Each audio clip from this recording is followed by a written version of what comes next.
Get in the know. Non-stop Vikings talk. It's Purple Daily on Score North and ScoreNorth.com. Dude, the Rhino might be back, bro. Football. Why, hello there, and welcome to another episode of Trenches with Boone on Purple Daily. A 10 plus years in the trenches in the National Football League. Football.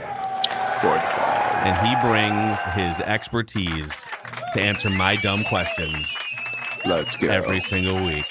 What is happening? How do you feel about early morning football as a viewer? Do you enjoy these London games? Like Vikings to wake up, put a pot of coffee on, and just inject some football in your veins at whatever time in the morning? It's so fun. You wake up right away and you're like, football's on. It's like Christmas because football, right into football. It's into like football night. But then it sucks because you have 4 kids that are all on the ice and you have to do dibs and you don't get to watch any of it. So it's like, oh my gosh. I know, right? Like, life decisions, man. I know. It's okay. It'll pay off. It's all good. So we're gonna do a few things on this episode here. And by the way, I should mention for the audience that we're holding 2 live Ventline events at Surly Brewing Company.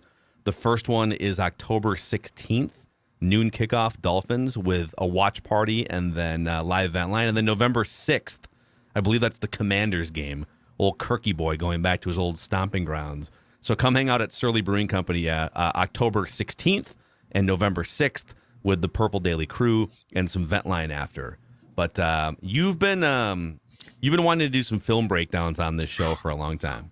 I love film. I love it. And there's just a bunch of logistical things we've been trying to figure out. So largely for the YouTube audience, toward the end of this episode, we're going to unleash Alex, and he's going to look at a fun play back from week 1 and then an interesting play from this last Sunday in London. Yeah. Oh, yeah. We're going to unleash you. Is what's going to happen. I don't know if you're ready. I don't know if I'm ready. I'm afraid I'm going to say something really bad, though. Are you rusty? Like, how much film do you crunch now that you're not an active player? Do you still wake up on like a Wednesday and Oh yeah, all the time. Well, because I have to watch Cordell's film, so I watch him. Like this last week, I watched him play the Jets, and then I have to watch all these other guys because we have to watch. I have a couple guys in the league right now, and then not only that, but we have to watch the Vikings, and then I still have to watch the Browns and all that kind of stuff. I got to keep up on it, dude. Can't fall behind. I want you to teach me, a non-football player, how to watch film like a pro. It's like when I watch film, and when I say watch film, it's very loosely. Like I'll see a clip on Twitter or something, and I'll watch it for 10 seconds, and I don't even know half the things. It's like whenever you and I kind of just dip into, you notice things right off the bat because you've been doing it professionally for so long that most common fans don't. And I think that'll be the fun thing about looking at some of these plays. So we'll do that toward the end of today's I'm nervous. I really am nervous. Don't let us down, Booney. I get so into it sometimes, though. I get real close to the screen. People laugh at me. Just breathing in the football. I'd start breathing real hard and start thinking real fast, and then all of a sudden I start shambling over my words. It's a freaking mess, man. So, all right, let's start as we usually do. I'm going to give you my general take on the state of the Vikings, and you tell me if I'm an idiot here. So, sure, I feel like I kind of put the last 2 games in a similar bin, the Lions game from 2 weeks ago and the Saints game from this last Sunday. And there's so many things to nitpick. Yes, there's defensive things that are leaky, and there's some penalties crept into it for the first time this week. There's a ton of drops. The Vikings are like top 10 in most drops, receivers and tight ends. And so they're like, I have a list of 8 or 10 things we could just go in and nitpick. But I thought the outcome of that game was perfect because it shows people and it shows the Vikings very few football games and wins are going to be clean slate, perfect victories. It's going to be, you're going to fall behind in games. You're going to have dumb penalties. You're going to have guys drop passes. You're going to blow a lead or fall behind or whatever it is. Your kicker's going to miss an extra point that opens the door for them to kick a field goal. Like, these things happen all the time. The Bills were down by 17, came back and won, right? The best teams in the NFL find a way to win regardless. Or as I put it on the Ventline episode on Sunday, win anyways. I don't care. Like, but how are they? But so drop the pass. What do you? What are you supposed to do in the kicker? I don't care. the best teams figure it out. The best teams figure it out in the end, even if it was ugly for 2.5 hours. And that's what I love. This team is banking wins by just coming alive late while they learn a new offensive and defensive system. They've banked a 3-1 record learning a new system because they've been able to just sort of sift through the murkiness and find a way in the end.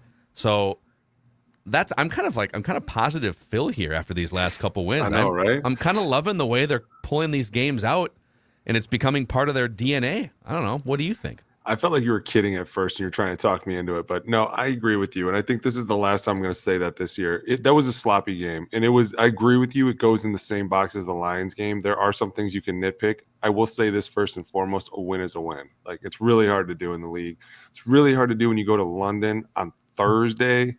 And then not only that, but you come back here knowing you have to play another game. Like, I'm going to be honest, kind of falling into a really good spot. Like, this is one of those things, like, you go to London, anything could really happen. Their team, yeah, they're decimated, but at the same time, you're in London. Like, it's just a whole nother experience, and you can't explain it because when you're over there, you know you're not in America, and you're like, man, what are we doing?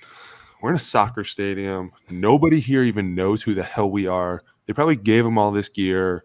This is all fake. What am I doing here? The random right? jerseys are hilarious, right? You scan the crowd. There was a lot of Vikings fans, but you scan the crowd and it's like, just like Houston Texans jersey. Like, you're not wearing that willingly.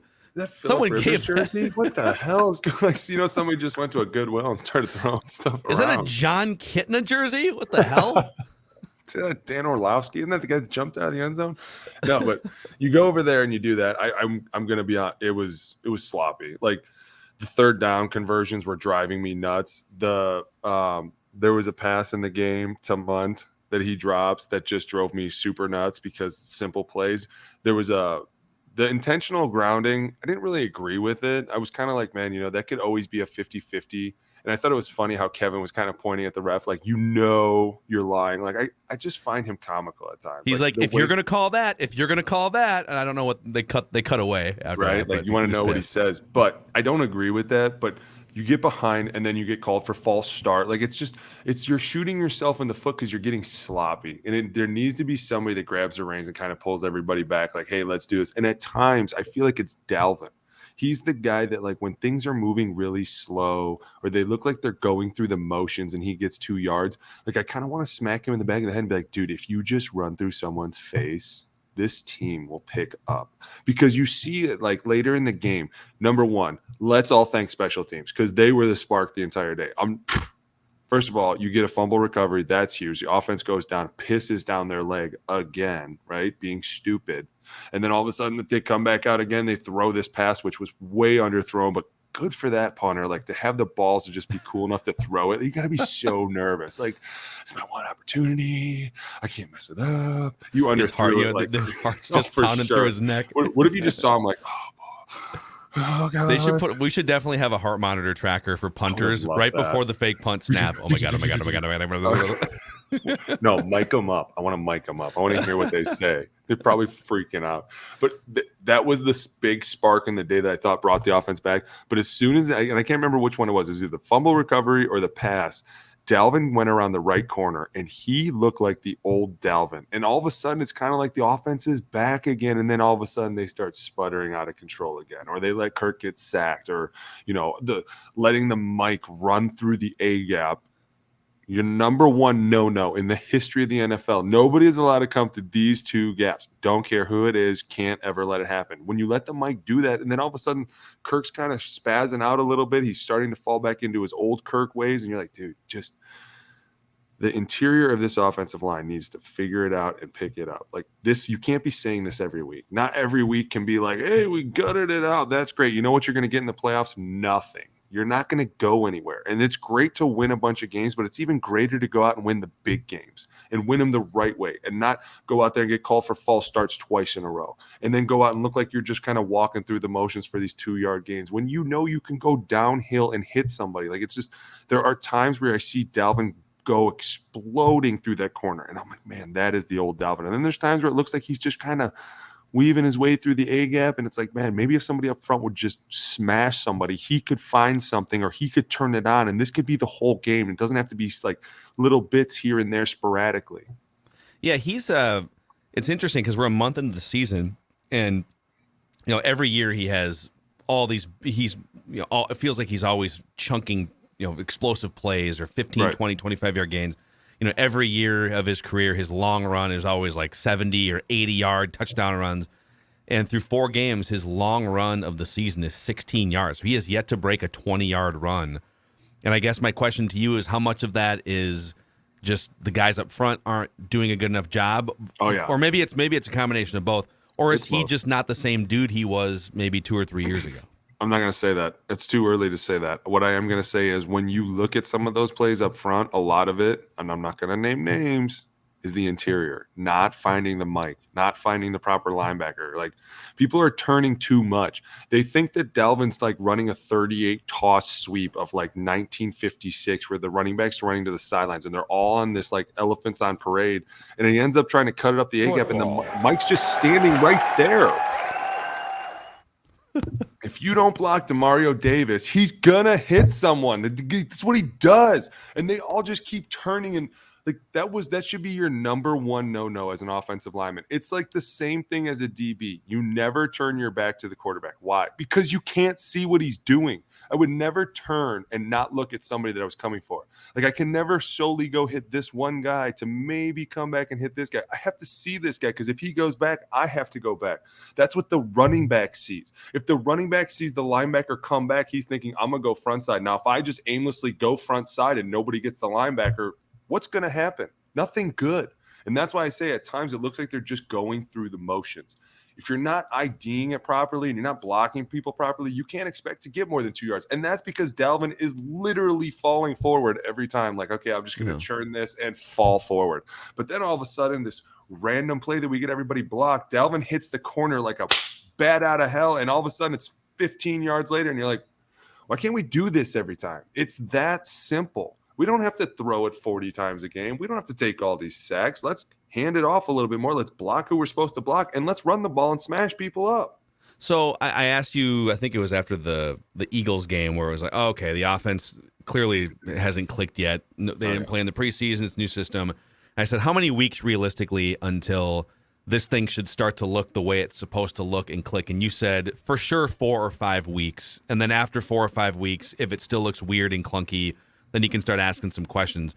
So it's been 4 weeks, and I think we've seen it peak a few times here and there. You see what it's capable of. You saw, Justin Jefferson scored on a jet sweep motion. I think it was classified as a running touchdown, right? Yeah. And there's been some other great peaks. Hell, they actually, speaking of JJ, there was a route, and Kevin O'Connell diagrammed this on Vikings.com this week too. I think it was with Pete Bursich. And it was Jefferson just straight down the left sideline. Boom, Kirk, just not even was that the one against Marshawn Lattimore? I believe so, yeah, on the left side. Such a sweet pass. And so you're seeing some stuff here, but you're also seeing them just sputter out. There's some confusion. There's guys running the wrong routes.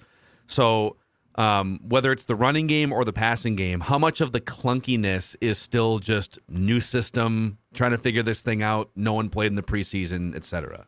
Yeah, I'm done with that. After this game, I'm done. There can't be any more of it. You went to London. I get it. That's a tough game. You go out on Thursday. That's even tougher. You're coming back to play another game. But by now, you should be dialed in. There shouldn't be any more, mishaps. There shouldn't be any more MEs, MAs, things like that. You can't just let the mic not get blocked. You can't let the mic run through the A-gap and destroy your quarterback. Like, these are simple things that you can't let happen. You can't let Dalvin just simply walk up to the A-gap and fall forward. You got to go up there and create things at times. You have to be a spark for certain people. And when Dalvin gets going, it's fun because everyone seems to get excited around him. When JJ gets going, the whole team gets going. But at times, you can't always just throw to the same guy. Like, everyone's talking about the Lions game. Oh, my God, he didn't do anything. What are you going to – well, he's not going to do everything every game. Eventually, a team's going to go, listen, if it takes 12 guys to keep him out of the end zone, we don't care. We just can't let this one guy beat us. Why? Because we're going to look stupid on Monday when everyone's like, hey, you knew that's Justin Jefferson, right? Oh, okay. We didn't know if you're stupid or not. Apparently you are. It's kind of what the Lions did. The Lions were like, well, we're just going to put 3 dudes on him. Most important drive of the game. KJ Osborne breaks open a couple times. Right. And that's when you put the offense more in a bind because you're basically saying to them, listen, we're willing to risk these one-on-ones with these players that might be good. Like, yeah, Thielen's a great player, but KJ Osborne and Irv Smith, we'll take our one-on-ones with them because they need to prove it to us. If we lose a game because Irv Smith Jr. caught a touchdown for 80 yards, hey, man, we can all turn around and go, at least it wasn't that guy, right? Hey, we're cool with that. And people laugh and they think I'm kidding, but I'm like, no, really, it's that simple. Like, just don't let the one guy that's killing everybody kill you. And then the rest of the game should be competitive, right? Like, you're going to make these guys who don't really get the ball a lot chances when it's one-on-ones. Hey, it's your time to shine. What do you do? And the defense will roll that dice better than anything. Now, last week, and I don't know why I feel like this, because I want to say this openly.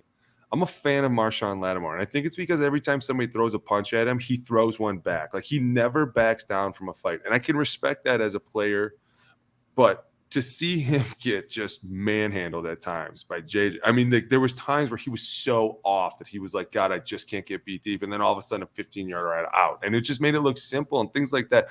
And I'm also a little irked that Justin Jefferson only got a touchdown on a run. I don't know why, because I feel like I want that to go against Marshawn Lattimore. As much as I like him, I still want it to be like, oh, you still gave one up.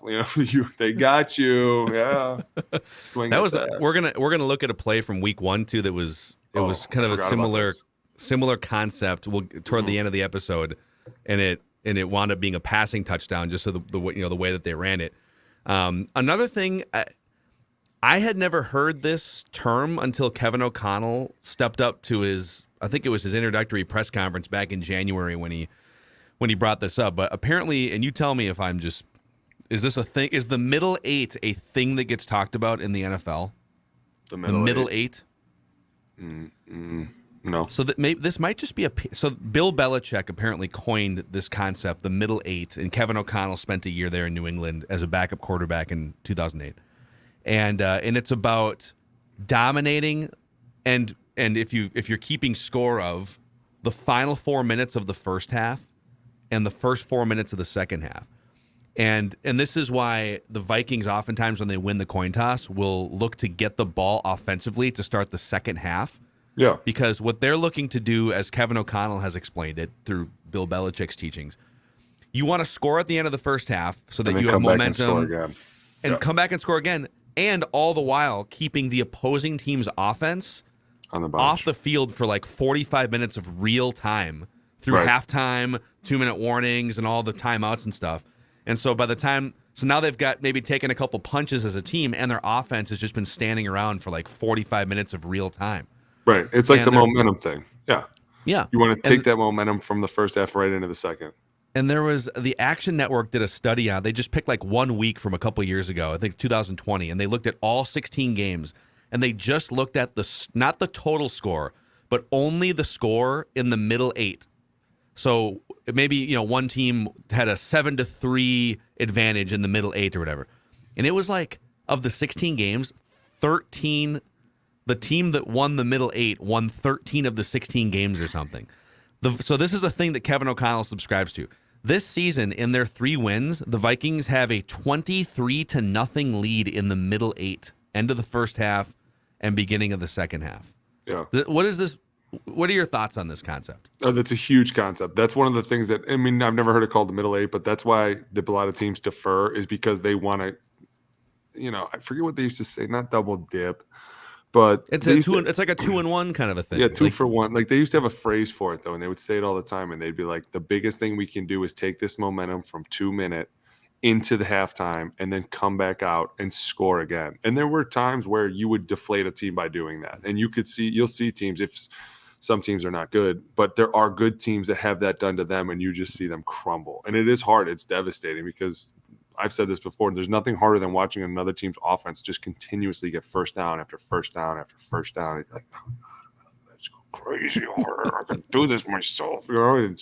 It's demoralizing. And then you go out there, their defense is just going nuts because they know what's going on. And you're like, all right, here we go. They're pinning their ears back. It's about to be a day, boys. Yeah. I think, too, like the idea of, you think about, okay, it's a 12-minute halftime, I think, in the NFL. I think it's timed at 12 minutes, 12 or 15 or whatever it is. Yeah. And then you got the 2-minute warning, which is a 2-minute commercial break, usually at the end of the first half. So that's like just halftime and the 2-minute warning are, let's call it just 15 minutes of real time. plus all of the stoppages, timeouts being used and all this stuff. And I don't know. You probably do get antsy. You probably, like you said, you're watching the other team move the ball around, and then they get it back to start the second half, and maybe there's a 10-point swing or something in there. I think what I love is that the head coach is thinking about things like this. I love that he's like, he should be obsessing about things like this. You should be. This isn't the first time I've heard this. There were tons of coaches that obsessed about stuff like this. There were some coaches that were like, this is the perfect scenario. We come out 2-minute, drive the ball down, right down their throat, score, get the ball back at half, score again, game over. They would preach it all the time. And it's so hard to do that. I mean, number one, just the placement of the ball and to see how, you would have to get really lucky. But not only that, you go down and score by halftime, they're getting ripped open. So if they don't come out and give you their best shot by the second half, you're kind of like, yeah, that is game over. Yeah. Another interesting thing, I'm pretty sure, I'm trying to see how many they took here, but do it. The Vikings coming into this game had not taken a false start.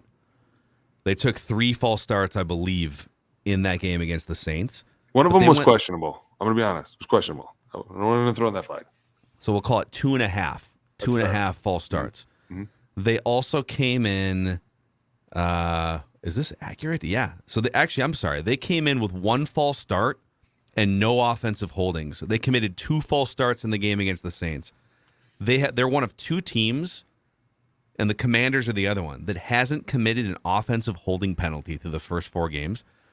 Last year, the Vikings it was like the second most combined false start and holding penalties in the league. They were just an undisciplined. Now, Oli Udoh had like 11 of them at right guard. Right, not fair. Holy Udoh. But that's interesting too. The Rams, by the way, with Sean McVay and Kevin O'Connell last year, had the fewest false starts and holding penalties. What do you make of that? What can you just is it a coaching thing that teams just don't jump or don't hold? What is that?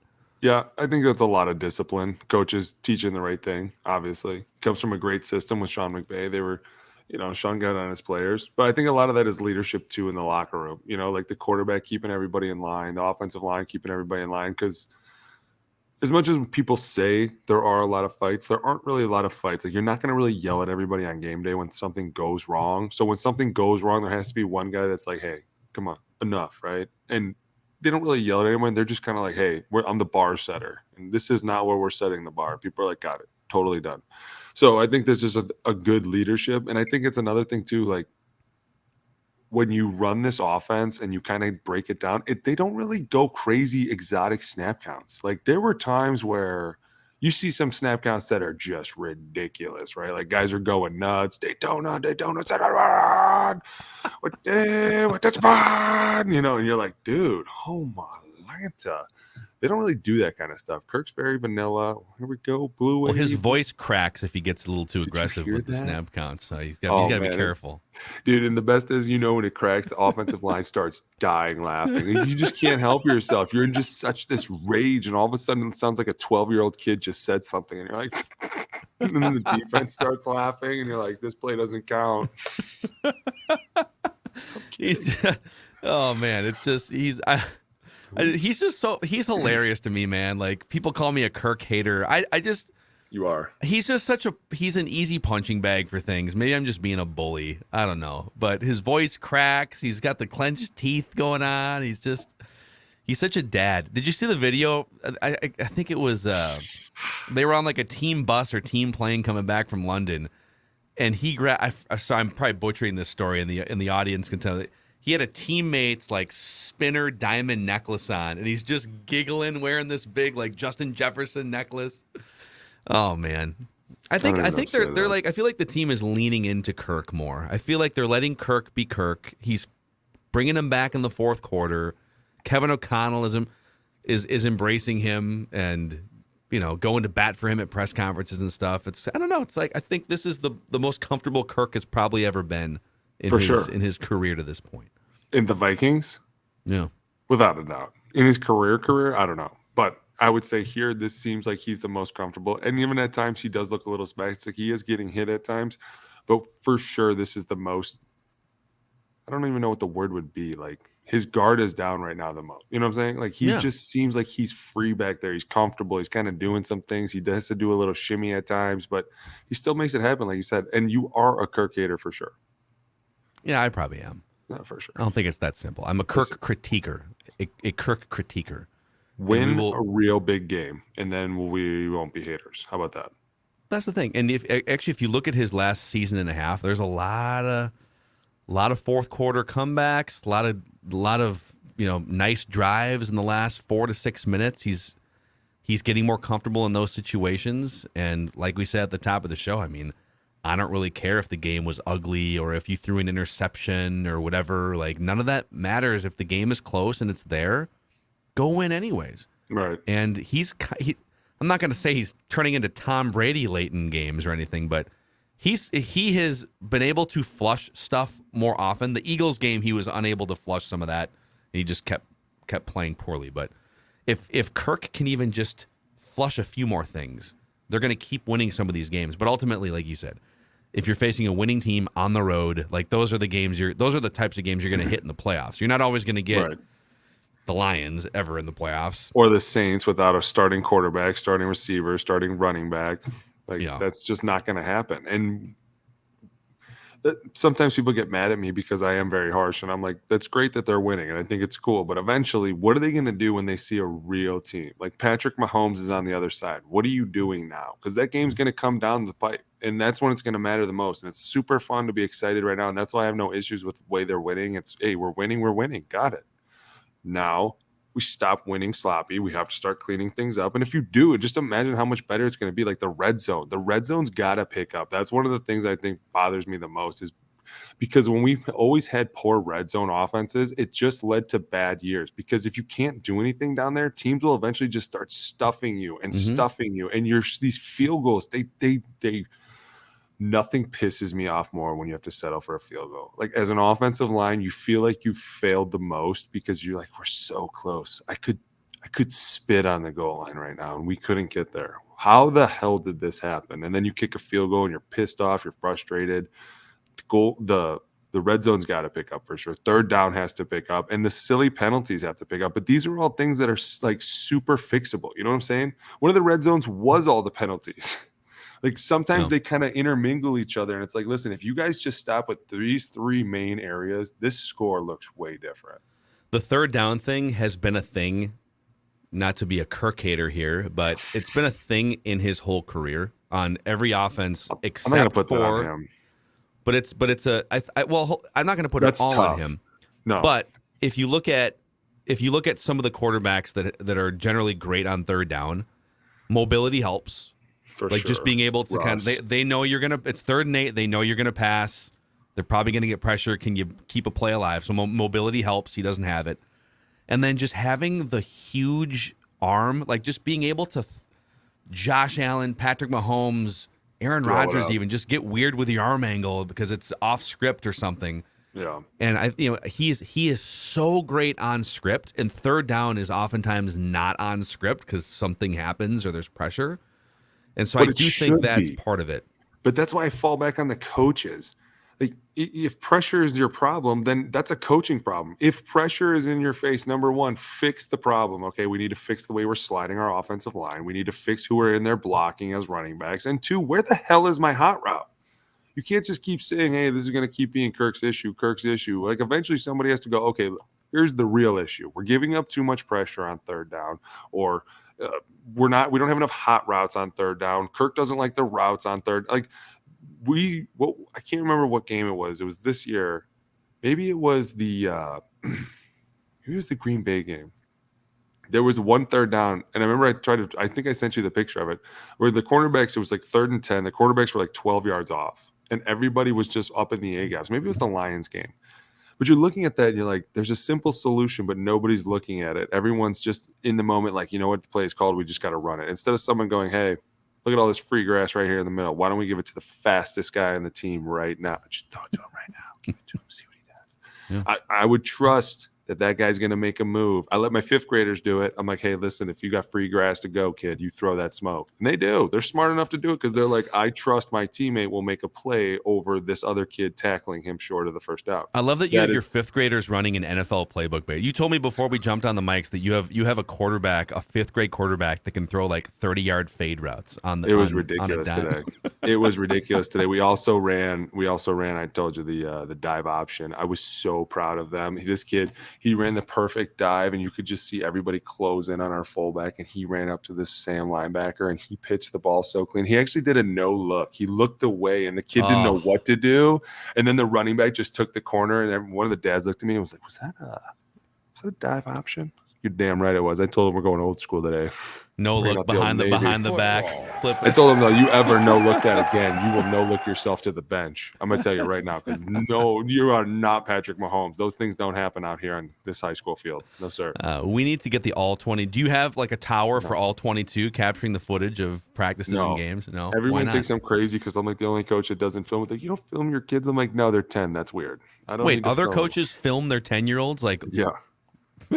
That's weird to me. I mean, I can remember every play from the game, so I'm just kind of like, here's what we need to work on. We go back, we get better, but we try to install new things every week. Like the NFL, we have to keep putting things in because people are eventually going to catch on to you. So then you go, hey, listen, off of this smoke, we're going to do a fake smoke fade. Or off of this pitch, we're going to do a pitch double pass. You know what I'm saying? Like, you just keep everybody guessing. And the kids, they love it. Oh, my God, they're so cool. Do you ever overwhelm kids, though? Is it just sort of like football natural selection? If you're overwhelmed, sorry, kid, it's just 5th grade football is not for you. You're off. No, I have to break it down very differently to a lot of kids. There's some kids that I can talk very openly with that they'll come talk to me openly, and I'll be like, that's how it's going to be, huh? Well, okay, cool. Sure. Let's talk like that then. I mean, they just obviously want a friend to talk to, or they'll tell me about school and stuff. But there are some kids where I have to be way less because they're just not ready. And that's fine. We break it down to however you need it. Now, there are some people that get upset with me because they think that I try to run the score up, but I'm not. Like, and this is kind of one of my biggest issues with coaching is that, like, people are so, like, when I was playing grade school, I don't remember people being soft on us. I don't remember people being like, hey, you know what? We're winning. We're going to give it up. Like, I remember they were like, we're winning. Now we're really going to win. I was like, you learn lessons that way. You learn like, hey, you know what? I'm not going to come out here and mess around anymore. I don't want to be this guy getting my ass kicked every week. I'd rather come out here and be that guy doing that. Yeah, so there's I feel like every 5th grader needs a 62-0 ass kicking just to set their expectations right for the rest of their lives. But then again, too, like, it's onside hard kick it. I see some of these teams, like, it's like goes back to the college thing. Like, someone will be like 77-10. And at what point is enough?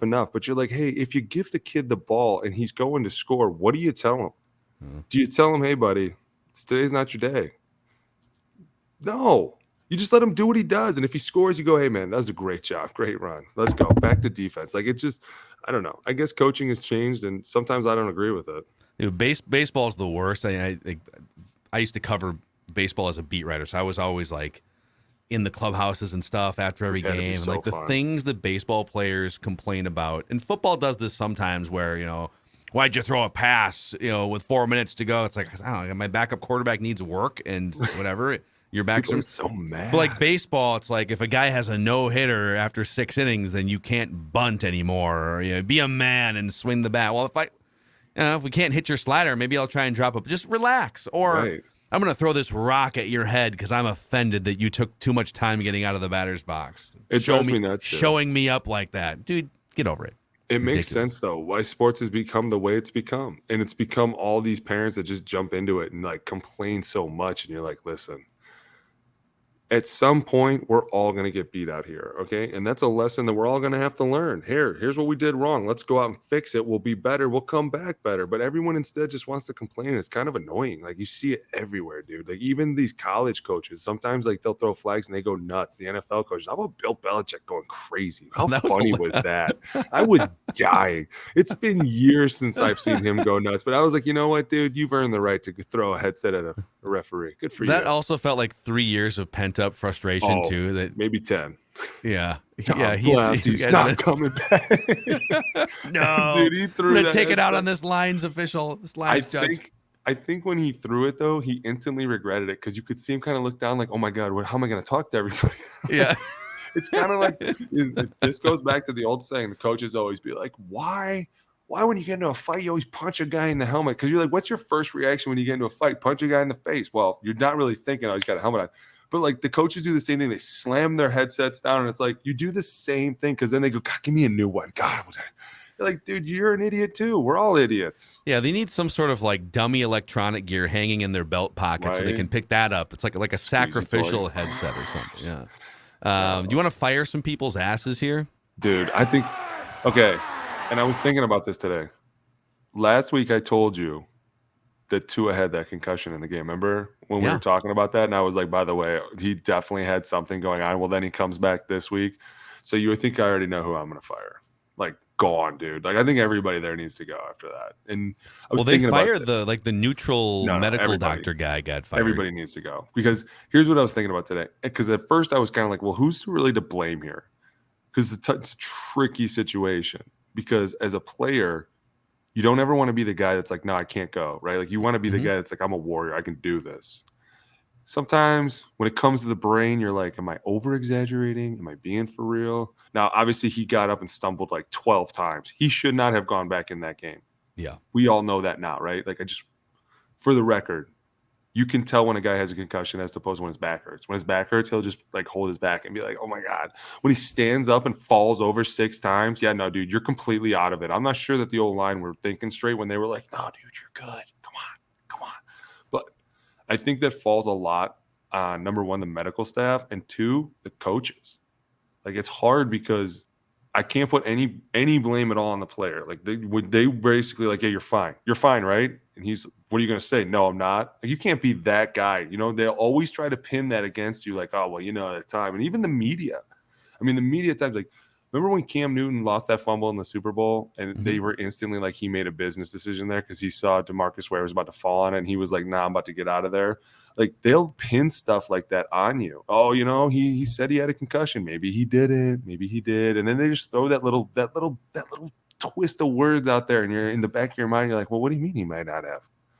He better have had a concussion to leave the game. You know what I'm saying? Like, they just kind of throw that. So I think after that, and after having thought about it, number one, I feel bad for Tua because that's a bad situation to be in. But 2, everybody down there's got to get fired for sure. Yeah, that is like, I guess all of it seems inexcusable. Oh, yeah. The in-game thing, I guess I could see like, no.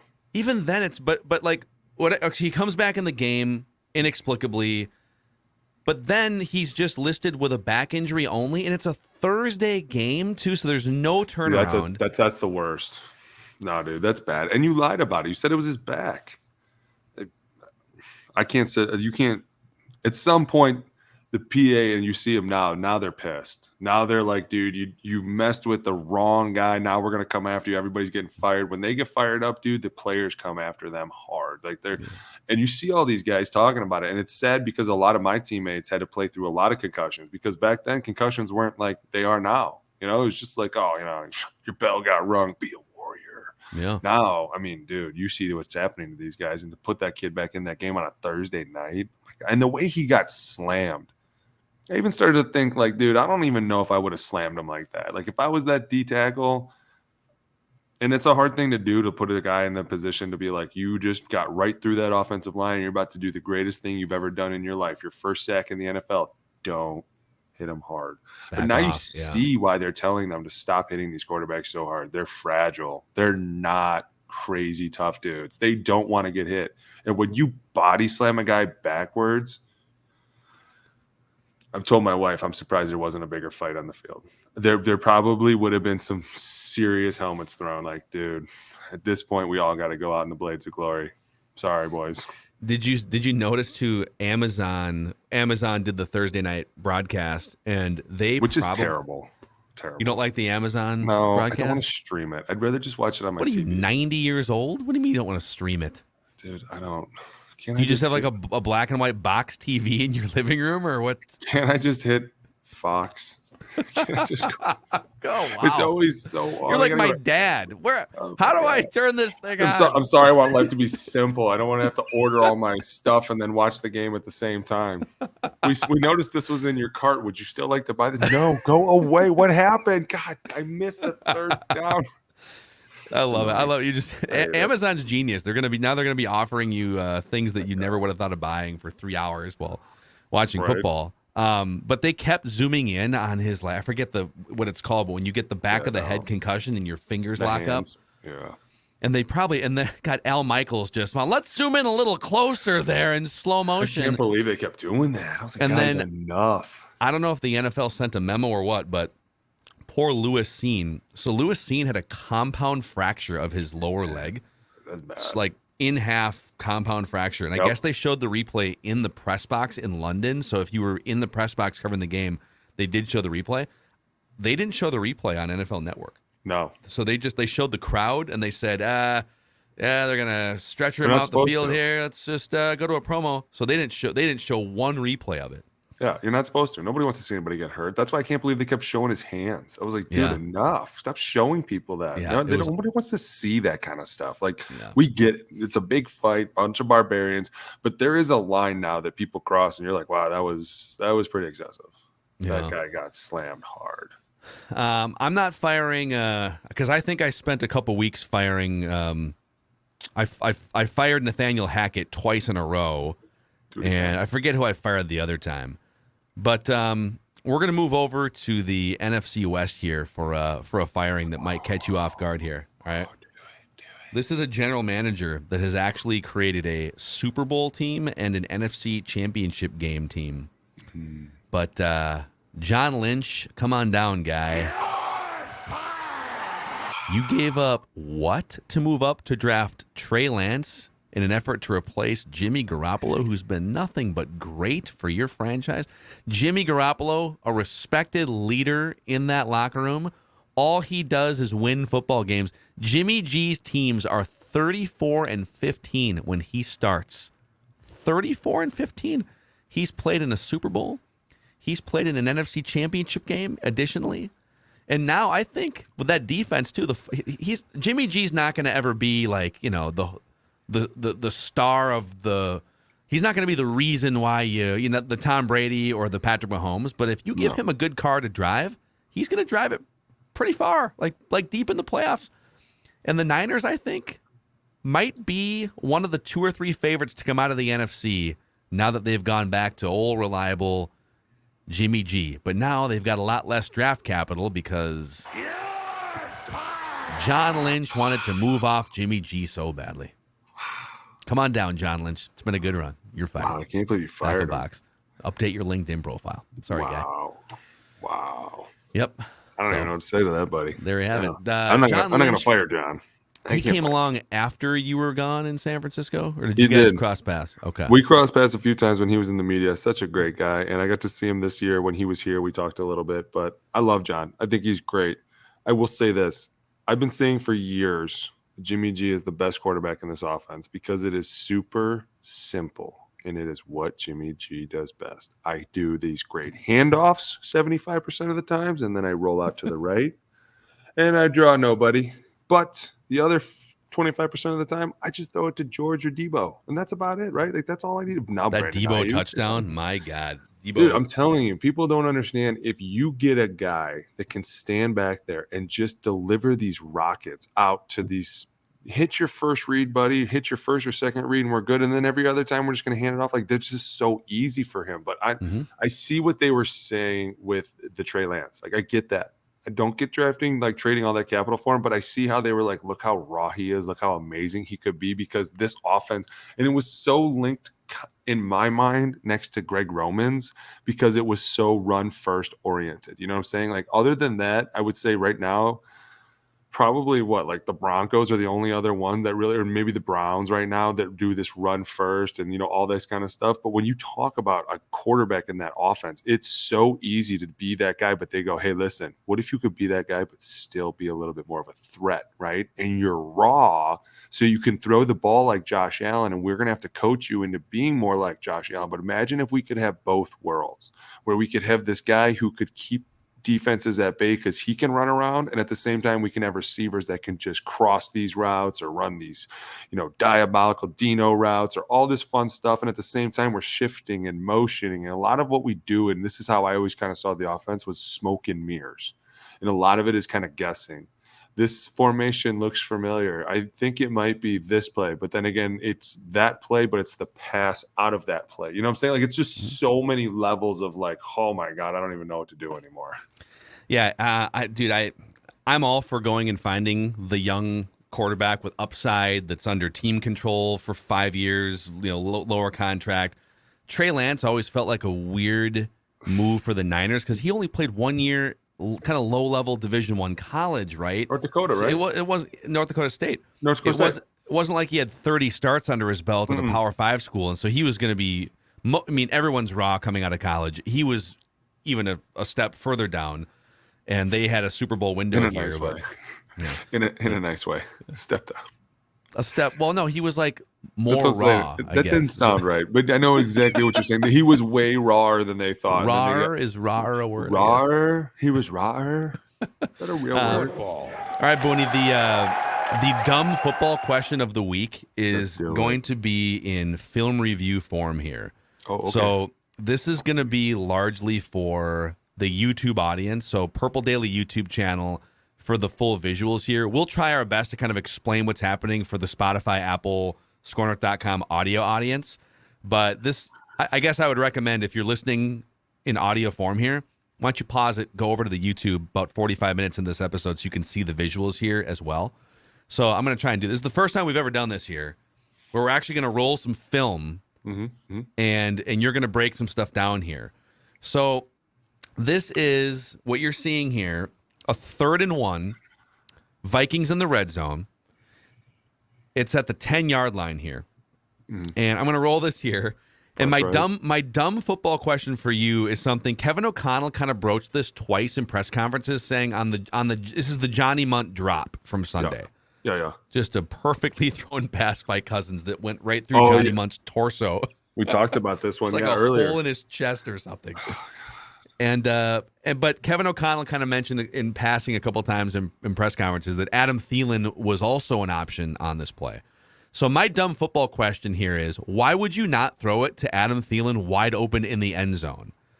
Let's roll the play full speed once, and then you can take the reins here and tell me to slow it down, whatever. Let's run it once here. So Vikings line up. Dalvin Cook to the right, shotgun formation. Fake handoff to Dalvin. Johnny Munt wide open there for a first down, drops it. But Adam Thielen coming over the top also looks to be wide open for a touchdown on that play. And for Kirk haters like me, it's kind of one of those, well, he decided before the ball was snapped what he was going to do. And instead of maybe giving it an extra half second to process and seeing Adam Thielen wide open. So my dumb question is, why won't you throw to Thielen for a touchdown here? Dude, it's so funny you bring this up right now because the first thing that hits my brain is I have this coach in San Francisco named Mike Solari. He's considered one of the gurus of O-line in the NFL. And he used to say this thing that he'd say, listen, I'm never going to second guess your decisions. On Monday, when we sit in this nice, cozy, comfortable room, I'm never going to sit back here and ask you why you did something. Why? Because that's not me doing it. So it's always hard, and I just want to preface at that because it's hard to know why someone's doing something because when you're in the moment, the pressure you feel is so contagious. Like I'm looking at this instantly, and the first thing that hits my brain is there's 5 D linemen, right? So all of a sudden, in some way, Kirk knows, hey, listen, we're still running the ball, but there's 5 D linemen out here. So there's 5 dudes coming after me. So this ball has to probably get out quick because if somebody misses, we're going to have somebody free. Same time, roll ahead and start rolling. Okay. You're in bunch right. I love bunch because it forces the defense to really figure this out. Like if you're going to press us like this, we're just going to have everybody going in every which way and they're all going to be falling over each other. It's supposed to keep people out of doing this, which is probably why Thielen comes wide open and so does Munt. And I can't believe he still dropped this ball. It still pisses me off.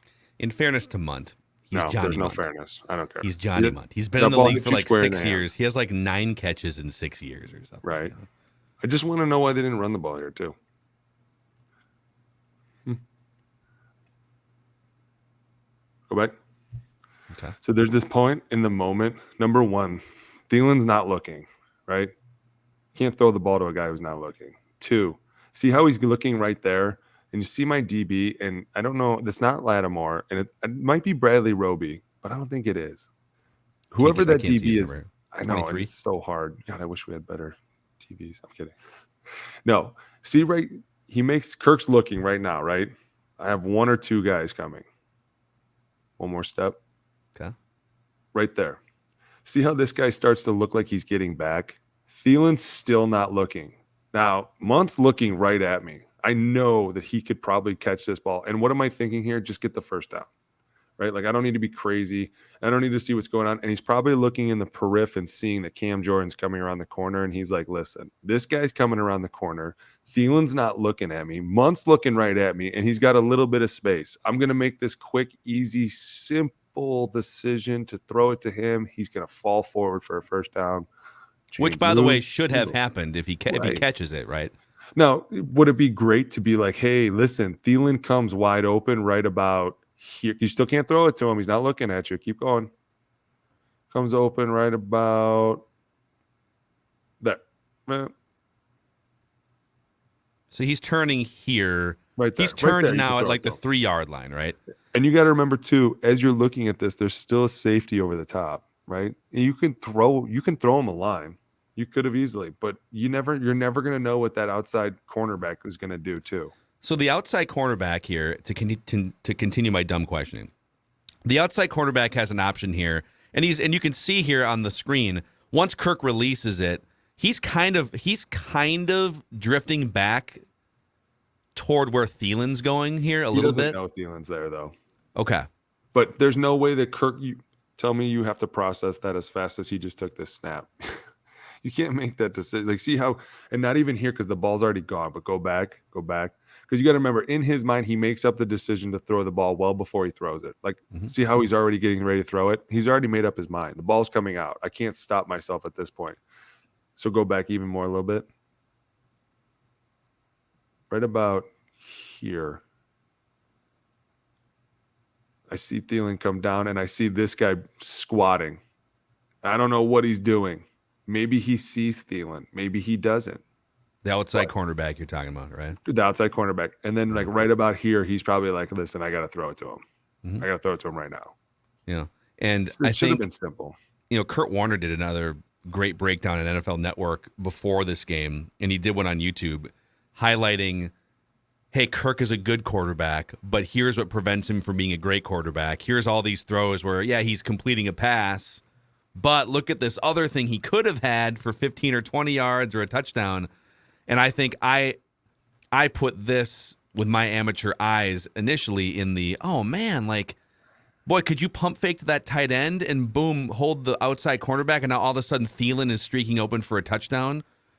Or is that too risky for this situation because 1 yard gets you a third down and now you have a fresh set of downs inside the 10?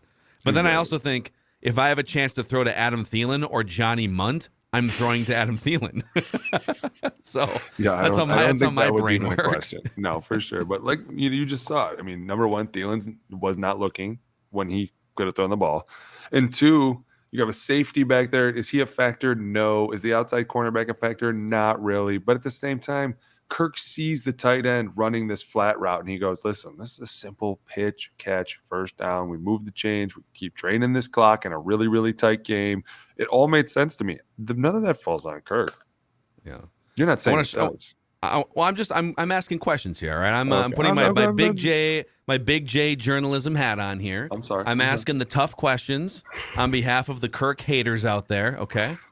By the way, I have been very supportive of Kirk Cousins this year. Okay, I agree, 100%. He is Mr. Fourth quarter comeback this season. 2 fourth quarter comebacks. He's on pace for 8 fourth quarter comebacks. That would be close to a record, Alex. I'm not sure. That would have to be a record, yeah. In one season. I want to show you one more play here for the YouTube audience. This is, and we can mix in some plays from I think it would just be good to get your insight into how this offense works. Just we see things as fans and media, but you actually know what you're looking at when it comes to film. Mm-hmm. So this is the Justin Jefferson jet sweep. It's a passing touchdown here, but if I'm not mistaken, they ran similar action and handed the ball off to him for a touchdown in that Saints game. Coming from left to right. Yeah. This is jet sweep action, and it winds up being a touchdown pass to Justin Jefferson week 1 against the Packers. Yep. And so I'll just click play here. Cover 1. And so Jefferson across the line from the left to the right. Boom, he's just wide open. Front pylon on the right side. Go back one more time. Do you want the all 22 from this angle or the other angle? The other angle, just real quick, because I want to see something. It's like the most natural pick ever. I love it. They're fighting. Is that me or you, dude? I don't know. And here's the different angle from this all 22. So you tell, when we go slow mo here, do you want the first angle or the second angle here? Go the first angle. Yeah. Okay. All right, we'll run it slowly here for you. Tell us what you see. JJ in motion. You got a bear front, looks like. 5 guys coming. It's weird because it's like cover 1, but it's not. Cover 3. Who's supposed to? Why were the Packers? You would have so to confused? think it's 21. 21. Because look, 31's inside. He's got the inside player. 21's got the outside for sure. I mean, 21 doesn't even see him in motion. That's bad. I mean, the more you watch this play, the more this defense just looks worse, right? Go back one more time. And this is one of those things that we've talked about before on this show is go back a little bit more. So you start in the beginning and you look up and you're in a 2x2, simple formation, right? And all of a sudden, Justin Jefferson goes in motion. This guy in the middle, Campbell, he doesn't even notice what's going on, but everybody else is like, see how they're kind of in their own little world? Like, this is one of the things that when you start sending guys across, people should be paying more attention. This guy does a terrible job of letting them know, hey, he's coming over, because these guys don't even look like they know what's going on. 21 doesn't even see him coming. I mean, it's bad ball. It's sloppy. I hate when this happens because it's just some of these things are like, dude, when your defense is getting beat this bad that they're picking themselves. They're just running into each other, stumbling all over the place. Guys, I don't even know what to tell you. I love plays like this too because it's so innovative. It's so simple. And this is why you do it. It's because they're going to fall asleep. You know, this should be a huge red flag. Why is this dude going in motion? Why is he getting over here, if anything, to cause this 3x1 formation? You know what I'm saying? Like, where's everybody go? And then it's even, does it end up being a 3x1 or a 2? Yeah, because Irv's over there. Yeah. Yeah, I mean, it's 3x1 formation, and you have 3 guys not knowing what's going on. I mean, but it's also the illusion of complexity, as Kevin O'Connell. Like, it's so simple, but at the same time, it's not simple. It's simple in the fact that, like, the defense fell asleep, and that's how easy it can look if they do fall asleep on something like that. But at the same time, defensively, when you're looking at this now, this motion could turn into a million different plays. Like, you just saw it on the TV, and it was a flat route. And then last week we saw it, and it was the same motion, and it ended up being a jet sweep to the left. Like, there's so many additives to something so simple as a fly motion. And all of a sudden now the defense is like, man, now we really got to be preparing for everything. And I think, and if I can't say that I'm for certain about this, but did I see Thielen line up in the fullback position? I could have swore I saw that. Just in the game against the Saints? Yes. Man, I could have swore I saw him in motion from the fullback to a bunch. And I was like, my gosh, how diabolical would it be if you put 2 receivers back there, motioned them both out? But you motion them in different ways, right? Dude, the more that he... And a kicker. What do you put a kicker back there too, dude? Dude, no. No? Okay. It's funny because I could have swore I saw Thielen go from the fullback to the bunch, and instantly it hit my brain like, my gosh, what if you were to put him and JJ or even KJ Osborne back there and you just split them all out? And then at the last second, you force the defense, hey, you're going to have to figure this out at the last second. Like, you literally move and everybody just shifts out. It's like, go, boom, ball's out. Like, you force the defense right now to make a decision. How are you going to play this? Talk dirty to me. Talk dirty to me. You should see where my mind went when I saw this. And I was like, right? And then I started thinking about, and this is another thing that I saw, and I had to tell you this. When I was young in my career, G-Ro and I were friends. G-Ro was a great guy. He's from Cleveland, cool dude, went to school in Cleveland. He's not from Cleveland. He's from Jersey. Jersey, baby. And we were talking one day, and I was always like, dude, what's the next phase? Like, where does it go from here? he was always like, come on, I can't tell you. Well, one day he told me, and he actually kind of told the whole team, and they must have not have remembered or anything, but he was explaining it to me one day, but I saw, and I could have swore I saw Kevin O'Connell tried to run it once, but he didn't come back to it. And it was this random play in the game, and nobody probably even noticed it. And I saw it now, and he should have made a decision with it, but they didn't do the right thing. And I saw it, and I was like, oh my God, is he about to move on to the next phase of where all this goes to? Like, all these offenses eventually collide into this one big thing where you really spread people out and you really go, now I'm going to make you make this decision. Like, I remember when G-Row was explaining it, I was like, this is either the dumbest thing I've ever heard or the craziest thing I've ever heard. And he's like, okay, hear me out on this. 9 guards on the field at the same time. Okay. No, hear me out. It's like you're in the most simple thing, but you spread out the entire field, and you're like, wow, this is really going to put everybody in a bind. And I hope that Kevin comes back to it. Maybe I was wrong. It looked just like a formation that I saw once, and I was like, I'll never see that again. And I saw it, and I went nuts. Like, oh my God, there it is. I mean, they didn't come back to it. I got nervous. There's so much more. You can tell there's so much more to this thing with the Vikings. So much more meat on the bone. 3-1. Like, this is, man. So I don't know why everyone's freaking out, right? Like, Dalvin hasn't even had a big game yet. He hasn't even gone off yet. Kirk hasn't even settled his feet yet. The offensive line's still trying to figure out what they're doing. Clearly, they're letting guys run through the A-gaps. But when they do, because they will, and Kirk settles his feet, and Dalvin gets what he's got rolling through, and dude, I'm telling you, I'm excited. It's got to get there, though. It's got to get there, though. If it doesn't get there, I'll be really disappointed. Well, I think the schedule on paper is going to allow them to get there at least a couple times here. Now, this week is weird, and we'll do a full deep dive next week. But like, just beat the Bears in any fashion on this weird travel week back from London. I hope they smoke them. I'm so sick of the Bears.